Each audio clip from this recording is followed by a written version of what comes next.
Okie dokie. If, like me, you're getting brought up in a hype about getting these brand new cooking camper stoves you can get for like 50p plus £2 postage, I got one on order.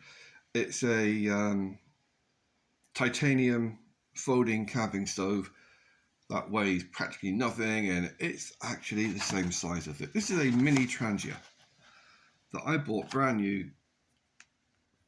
Oh, sneezing fit. Oh, that I got brand new 10 years ago. So 2015. Cost £28. And that is what you get in it. It's aluminium, so it weighs bugger all. It weighs about 300 grams. 330 grams. And that's what you get in it. Actually, it's not showing you the actual burner, which you get in the middle. But the reason for this little video is not plug in this because nobody pays me for advertising. It's a case of, if you do have one of these in the cupboard that you bought years back, don't replace it. You've got your non-stick aluminium frying pan. There's just a little plastic on there protecting it, non-stick. You've got your burner, which you can put solid fuel in as well as liquid fuel. Even though it says liquid fuel, you can just go and get yourself a little, like a fire lighter and use.